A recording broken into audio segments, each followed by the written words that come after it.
Gérard Vespierre, merci d'avoir répondu à notre invitation. Vous êtes chercheur associé à la Fondation d'études pour le Moyen-Orient et auteur et rédacteur du site lemondedécrypté.com. Bonjour.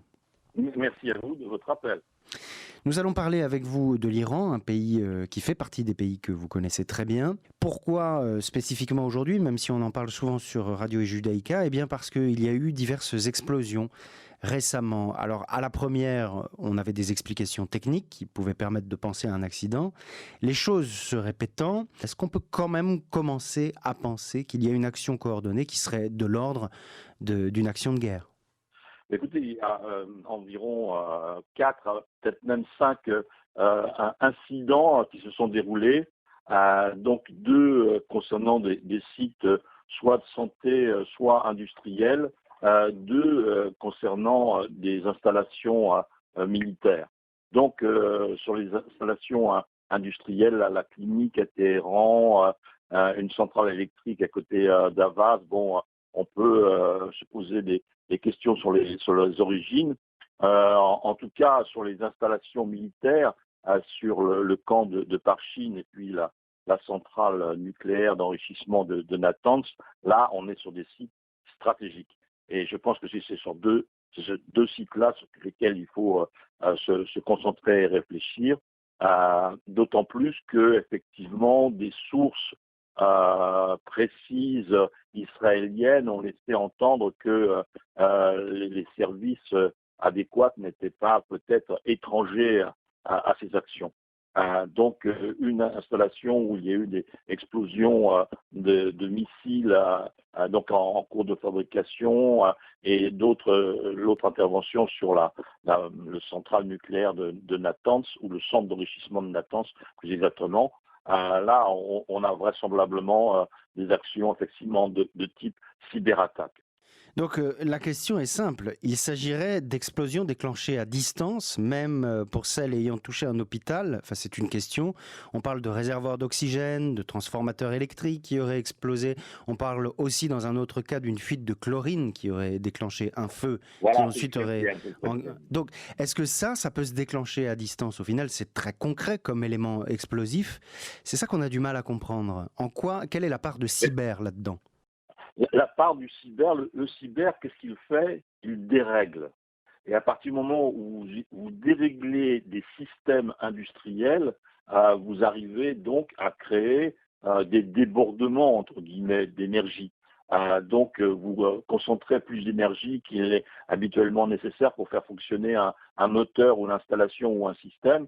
Et c'est ça qui va créer de l'échauffement, c'est ça qui va créer des surpressions, c'est ça qui va créer éventuellement des fuites et donc, in fine, des explosions. L'explosion n'est que l'ultime étape, si vous voulez, du processus de dérèglement enclenché par les opérations cyber.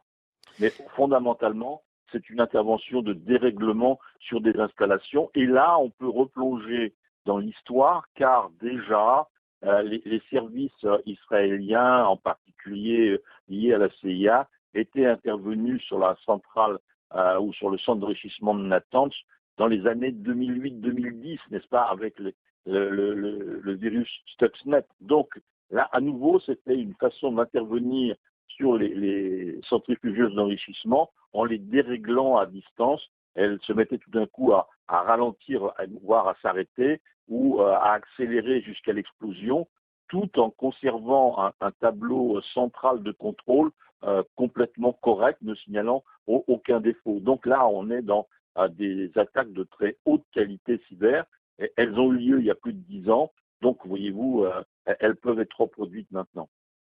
Si Téhéran se lançait dans une contre-attaque contre Israël, si Téhéran choisissait d'accuser Israël en représailles contre une atteinte à ses structures militaires, l'Iran ne serait-il pas contraint du même coup de confirmer qu'il a des activités nucléaires sur place, puisque ce sont en partie ces sites-là qui semblent avoir été visés? Les Iraniens font très, très, très attention aux répliques qu'ils ont à fournir en cas d'intervention étrangère. Si on reprend le modèle de l'élimination du général Soleimani, c'est quand même une opération exceptionnelle. C'est le numéro 3 du régime qui a été éliminé.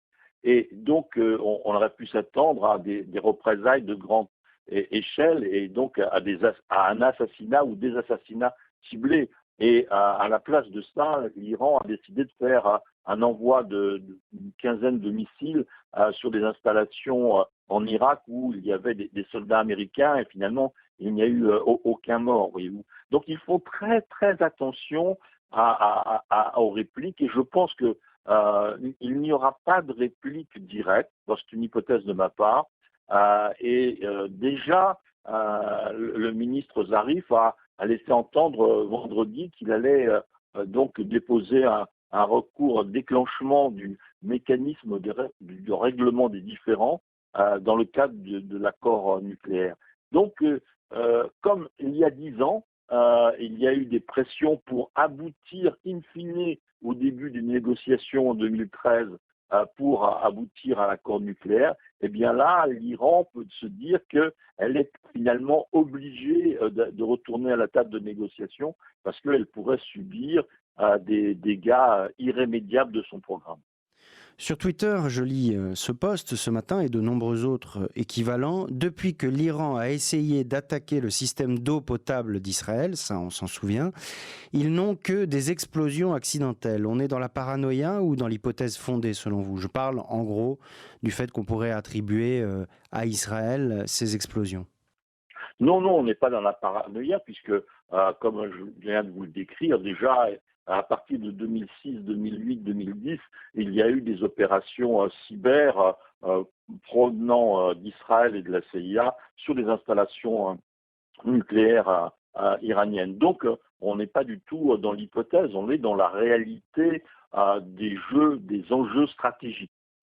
Quand des manifestations se produisent en Iran, on entend souvent ce slogan-là, l'ennemi est ici, mais on nous dit que c'est l'Amérique. L'ennemi est ici, mais on nous dit que c'est l'Amérique.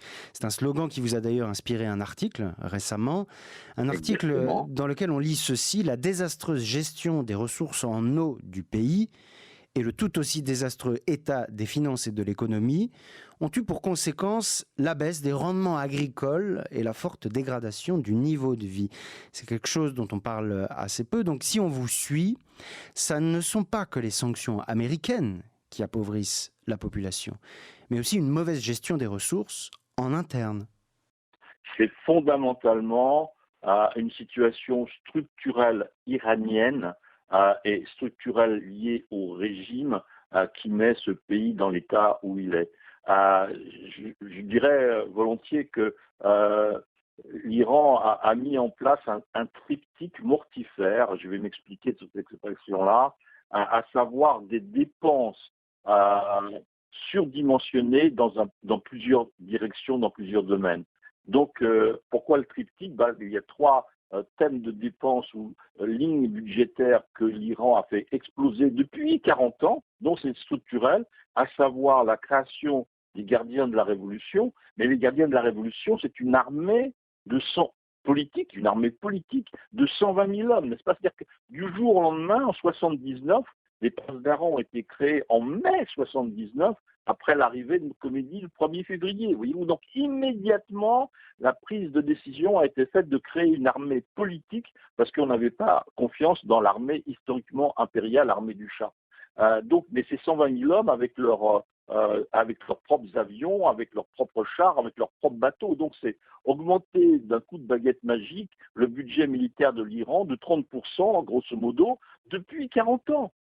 Deuxième volet, c'est l'arc chiite où on a commencé à créer le Hezbollah, ensuite depuis 1982. Donc voyez-vous, c'est aussi là aussi des milliards de dollars qui ont été dépensés. La même chose avec l'intervention depuis 2011-2012 en Syrie, où des dizaines de milliers de miliciens iraniens ou afghans chiites pilotés par Téhéran ont été donc envoyés avec des coûts très importants en Syrie. Soutien aussi au régime direct de Bachar el-Assad, donc à nouveau des milliards de dollars. Sans oublier les outils. Et puis, troisième volet, eh bien, c'est le programme spatial, balistique, nucléaire, militaire. Donc, ces 3 volets, la nouvelle armée des Passeparts d'Aran, Deuxièmement, les dépenses de l'arc chiite. Et troisièmement, les dépenses nucléaires et militaires balistiques, ont fait que l'Iran est exempt. Donc, ce n'est pas une question de conjoncture liée à des sanctions, mais c'est une question structurelle liée aux trois objectifs principaux de la République islamique. Merci beaucoup, Gérard Vespierre. Je rappelle que vous êtes chercheur associé à la Fondation d'études pour le Moyen-Orient, que vous êtes auteur et rédacteur du site lemondedécrypté.com. Merci sincèrement pour votre éclairage et à bientôt. Merci beaucoup de votre appel.